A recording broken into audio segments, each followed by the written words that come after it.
Hey guys, so I'm filming this literally like 11 hours before the video goes out.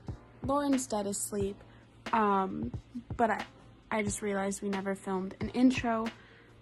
So this video is my dad doing like an interview type thing with Loren and myself. It is going to be a two-parter because it did end up being a lot longer than we intended. So we're posting part 1 today, and then next week we'll post part 2. Yeah, so that's pretty much everything. Sorry Loren's passed out when I'm remembering to do this, but he is present. Yeah, so there's that.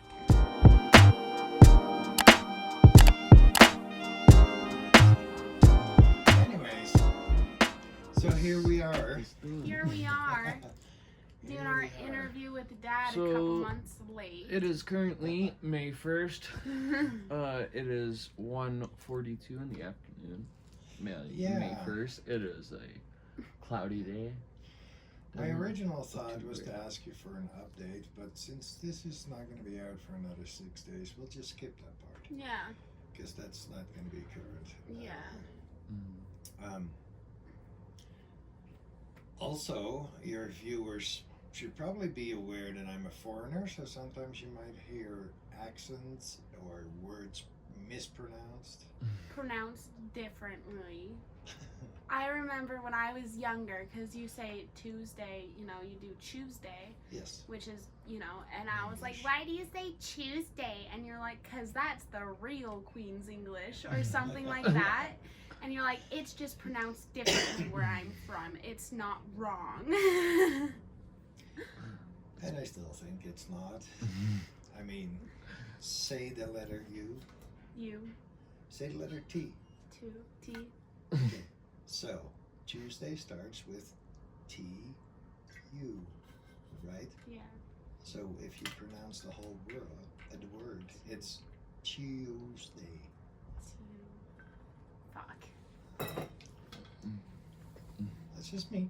So, something I wanted to know, because like I said, since we came up with this idea, you guys have done so many Q&As that the wind got taken out of my sails here. Mm-hmm. But I do have things that I want to know about. Yeah. And hopefully the people that are watching this find it interesting too. Right. First of all, this whole internet thing. I mean, you never meant for it to happen, obviously. It all started with that TikTok that just blew up overnight to God knows how many million views. But now you've been doing it for a while. This whole YouTube thing. What does that entail? Like, how much? The more videos you have, the more comments you get. And I know you guys read them all, at least, you know, you might take turns or whatnot. But holy moly, it's what, 500-600 comments a day you gotta go through? So how do you do that? I mean, it started out when YouTube first started out and TikTok first started out. Like, we were able to just spend a couple, like, minutes a day, like, going through our comments and stuff. And, like, YouTube probably consumed, like, 2 hours total of our day.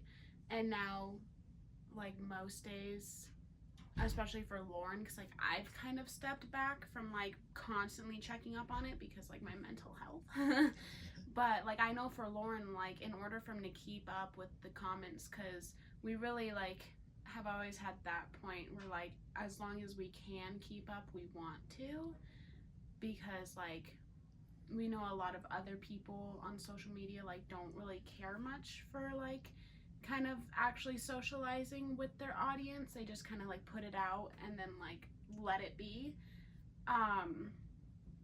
And like as people who are used to being the ones that are the viewers, like we know how cool it is and like how like nice and like appreciative we are, like when the person we're commenting on about like comments back or even like acknowledges our comment. And so we try our best to keep up with it. And Loren's pretty much taken that over for the most part. I'll spend like an hour a day on comments, but I just get overwhelmed. Yeah, I'll spend about 3 hours a day just on comments. And even then, like, half the time you still don't catch up and you spend another, like, 3 hours before you go to bed. Yeah. So it did turn from, like, just a casual, like, being able to keep up with everything and enjoy everything else into, like, it's obviously now, like, a job type thing that we do, and it does consume a lot of the time of our day. But we still want to be able to do that because, like, we like having that connection with our audience. So, yeah, definitely has turned more into, like, a, like, job to where the majority of our day is based around coming up with ideas, planning our next video, talking to Andrew about the edits, and keeping up with comments. And so it does kind of consume our day-to-day as more of like an actual job. I'd say recently it consumes our day-to-day. Just recently, because we're the last 2 months, I'd say, because we're still getting into a schedule and getting into actually posting. Yeah, and actually like sitting down, coming up with ideas, setting dates and times, and so it's definitely been like a big change in like these last like 2 months since we kind of had that initial blow up. Once we hit 100,000 is when things got like really serious for us. And that's when we told ourselves that that's when we're gonna get serious about when we're gonna YouTube. Really buckle down and be like, okay, there's this many people that actually want to watch us and want to know about our lives. Because that's my next question. Like you said, it blew up the last 2 months. I mean, you went from 86,000 to more than 250,000. How do you foresee keeping up when you reach 500,000 or 1,000,000? I mean, not everybody's going to comment, obviously. Right, but even lately, you know, within a day, you're looking at 2,000 comments on a video. Right. Yeah. Have you thought about how you're going to deal with that? I have a little bit, and I think it's going to boil down to us just doing the best we can, because I think a lot of our subscribers understand, like, we really do want to connect with our audience and stuff like that, but there's only so many comments we can get to, and like it will come to a point where, you know, we'll spend however many hours a day we can catching up with comments, and like we won't be able to hit all of them at some point. And I thought about maybe like once we do hit that point, we'd probably be at a point where like we'd have more of like an assistant type situation, but I feel like it isn't as sincere if we have another person going through our comments and liking them and replying for us.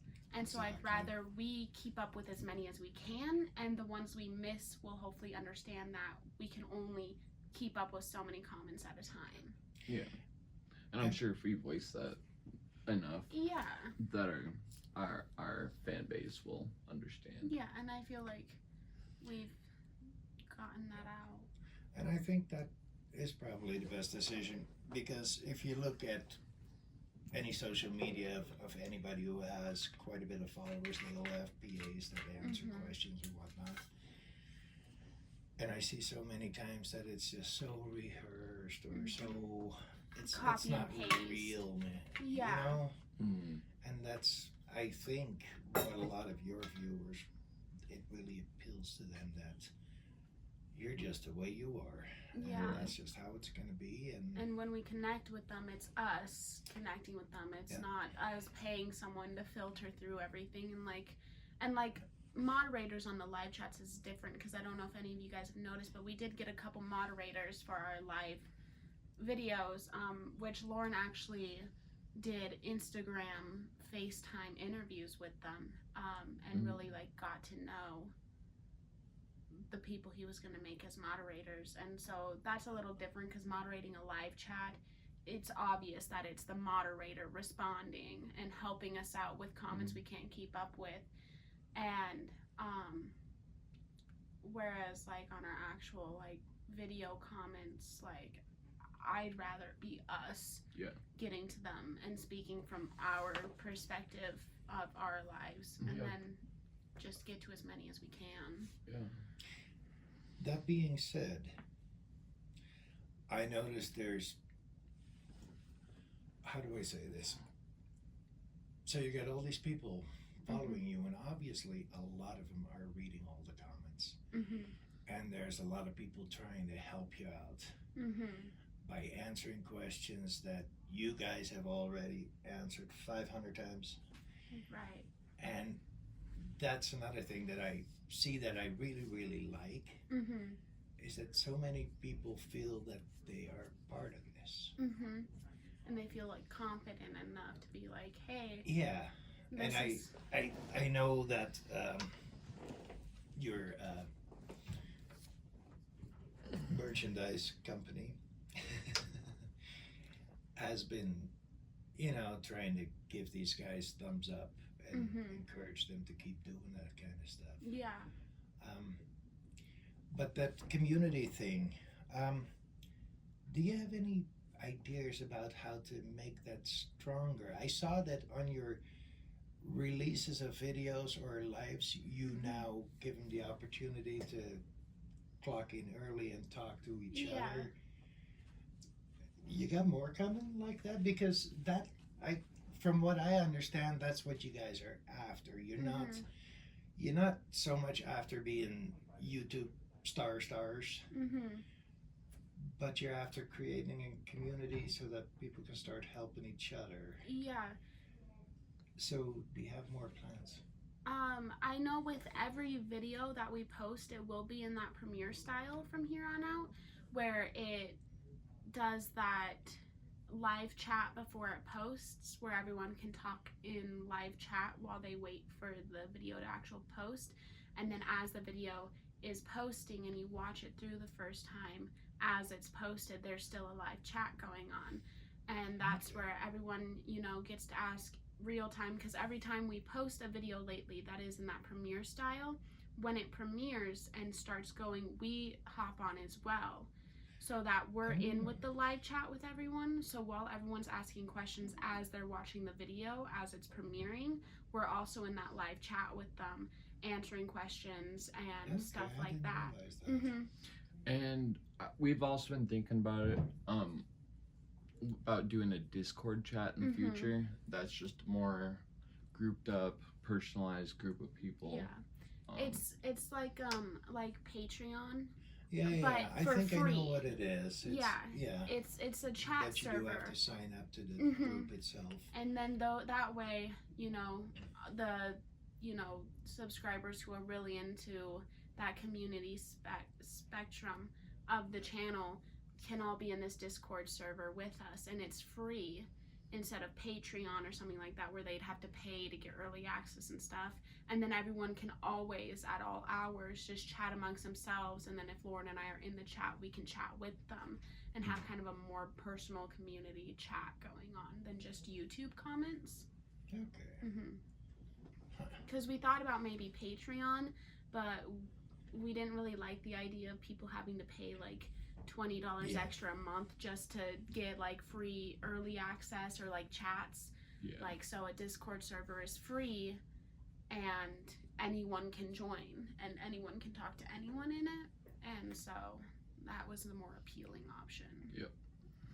Most definitely. Because that's another thing I want to touch on, that in spite of the rare comment, I gotta say it's rare, but every now and then there is a comment that accuses you guys just being in it for the money.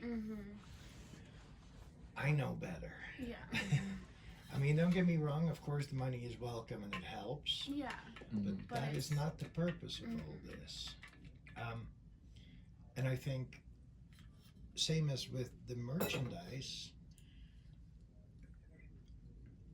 your viewers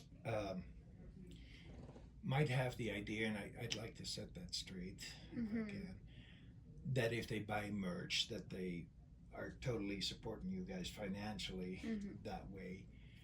But in all reality, even the merch is not that much about the money. You guys set up this whole merch idea in my eyes, and correct me if I'm Mhm. wrong. So the way I envisioned this when you guys started the merch deal,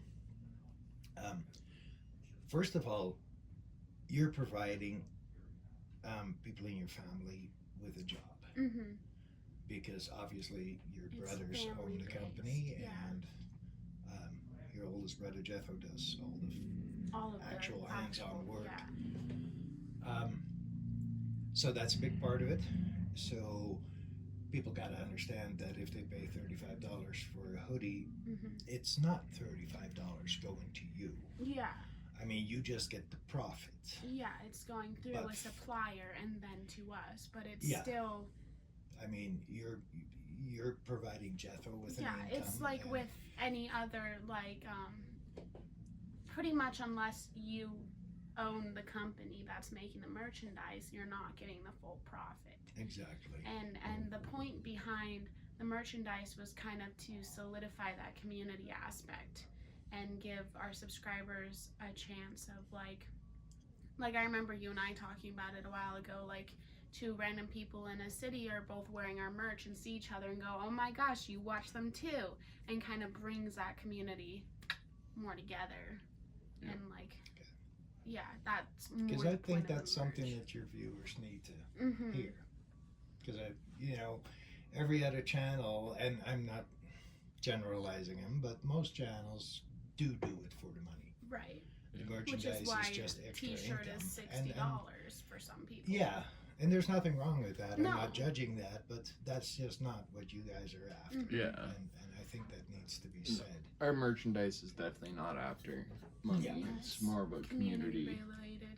And that's why we keep it in the family by going through Jetho, because then the profits that aren't going to us are still going to people in our own small personal And those living are not community. profits, they're wages. Exactly, their wages, and so it allows Jetho and Tavis Allows us to help her brothers. Yeah, allows us to help my brothers actually start their business up and get that head start and still have wages coming from it and stuff like that, instead of going through some random third party and still, Yeah. I still think it's crazy. How we just jumped up from 100K to To $250,000. Mhm. Even at 100K, I already Yeah. thought it was crazy that there's 100,000 people out there interested in. When we hit somebody else's 100K, we were counting down by the subscriber that night. We were like, oh my gosh, we're at 98.9. Oh my gosh, we're at 99.2. It was just so suspenseful. It was, it was waiting for the ball to drop on New Year's Eve. It was it was really wild. Okay, Loren, got a question for you. What's up? So I just want to rectify something here.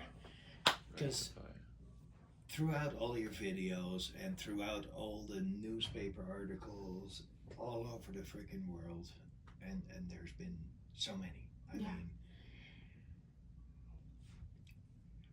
on one of your videos, there was a comment from a kid about forklift.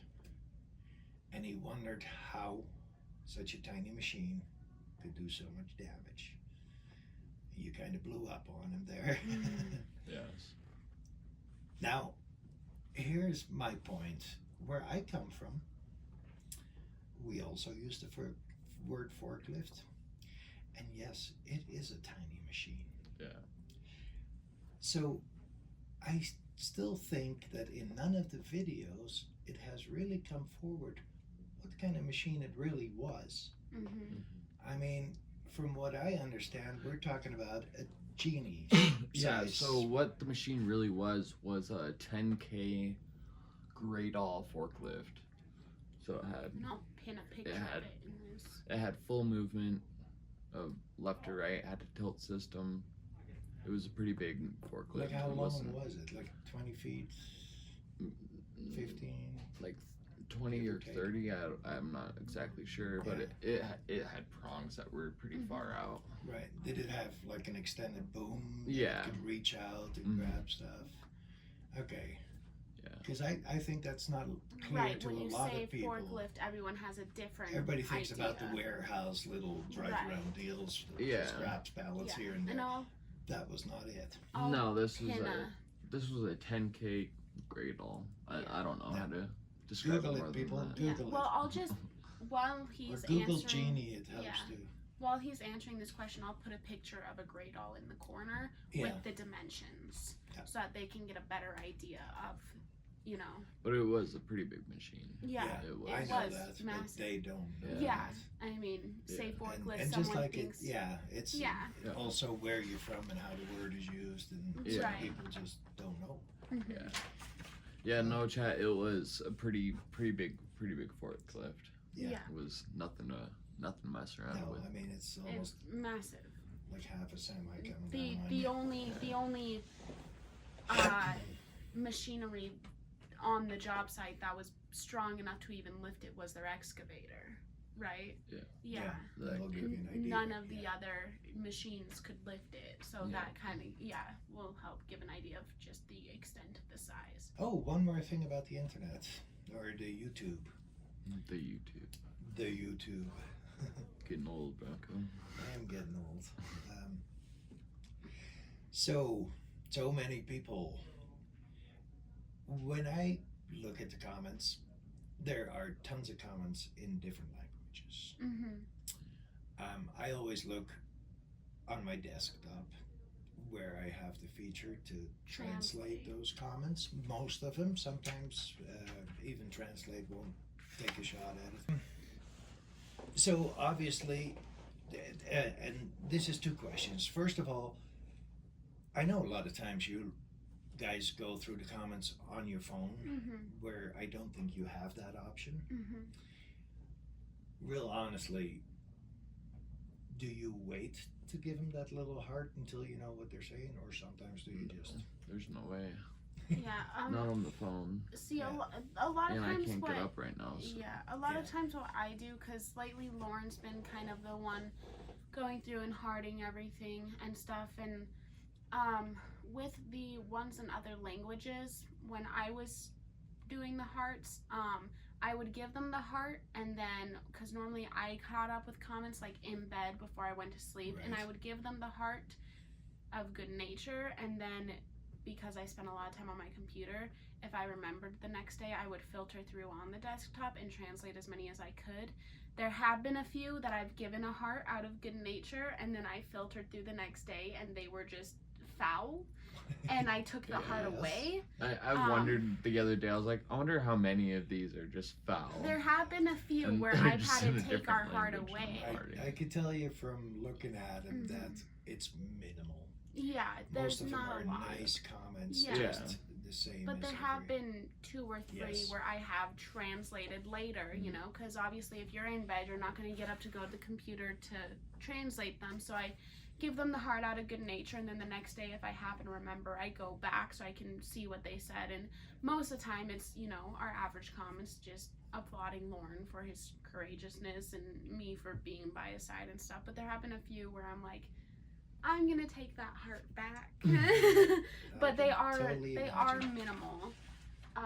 But we if I remember the next day, I try to filter through as many of the translations I can. Obviously there's still some that I probably missed that just have a heart on good intentions, but yeah.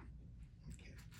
So that being said, lots of people obviously are not from this country or not English speaking, and they ask for subtitles. Yeah, so the deal with subtitles is we can't exactly put subtitles in our videos right away because of where we're at with publishing our videos. We're not exactly like, we don't have like a bunch of videos piled up to where, you know, we can just send it over to our videographer because it's his wife that puts the subtitles in, so we can't just send it over there and have like 3 videos pre-made with subtitles. Right. So it ends up being that we have to wait a little bit after the video is published for there to be subtitles in multiple different languages for you guys. Normally it's within the week of the video being posted. I think we have about 6 or 7 languages now. How does that work? So right now, because we have Andrew's girlfriend doing the subtitles, so she goes through and does the English subtitles and pairs them, because she did subtitles for companies and stuff, so she understands how it works. She pairs them with what we're saying on YouTube. And right now, for the time being, we're just using Google Translate, and then she's pairing it back up with Google Translated subtitles. Because for the time being, with translated subtitles, we want to keep it as close to home as possible, because since we don't speak that language, if somebody does make us trust them to do their subtitles and they just change everything we say, like, I doubt that would happen, but there's that possibility. And so for now, like, we're just doing Google Translate with subtitles, which will make them not as accurate as possible, but at least it's something more than what we've had. And have you considered finding a moderator or somebody who checks the subtitles in other languages after she's made them, and then send them to somebody who's actually native to that language? No, but that would be a good idea. Because you have one subscriber, I can't remember her last name, Eloise. Yeah, who constantly translates our Russian subtitles for us, or our Russian, Portuguese and Spanish, I saw, and whatnot. And like, are you interested in finding somebody in every language who could double check that? To be like, hey, in this section, it's a jumbled mess of subtitles. Yeah, I think that would be cool. And that would obviously just be another interviewing process, kind of seeing if we get the right vibes from people. Because just moderating the subtitles is definitely a different ballpark than just having someone we don't know do the subtitles. And so they'd be able to be like, hey, like, this section of subtitles is a little funky. Doesn't really make sense. The people who are watching the translated subtitles aren't going to get it. Because that would be a simple job. All they have to do is read it. Yeah, and just make let us know. minor adjustments. Yeah. Yeah, that's definitely something we'd be interested in. And also, and I'm sure there's some free merch in there. Yes. And also, we do have only about like 6-7 languages right now. But if there are any that aren't pinned, like, obviously let us know. Like, if there's any languages, we've tried to filter through all of our comments of people being like, oh, can you please put this language subtitles? So if there's any that we haven't added, just let us know, because I think that will go the same way as the shipping deal went. It's just eventually it'll be every language. Yeah. I mean, I go through the different countries that comment, and it's anything. Africa, every continent has at least 10, 12 countries that have followers of you. Right. So I mean, I'm all for put it in the comment section, but we'll try to keep up with as many languages as our sweet little Sierra can handle at the moment. I guess that's right. I don't want to bombard her with like 40 languages to translate. So, yeah. And on that note, thank you guys for watching. I'm so sorry you're asleep while I'm doing this. We appreciate it a lot. Be sure to like, comment, and subscribe. Let us know what you think of the interview of the part 1. There is a part 2 coming as well next week, and it's going to have just as in-depth questions. My dad touches on some topics that we didn't even ever think about before ourselves. So we hope you guys like this video, and we hope you come back next week for the next one. Thanks for watching the video. Make sure to check the links out down below for our merch, donation if you want to, and for our other channel at iAceNation. Be sure to like, comment, and subscribe as well, so that we can stay as active with you guys as possible. Turn the bell on. Yes, turn the notification on.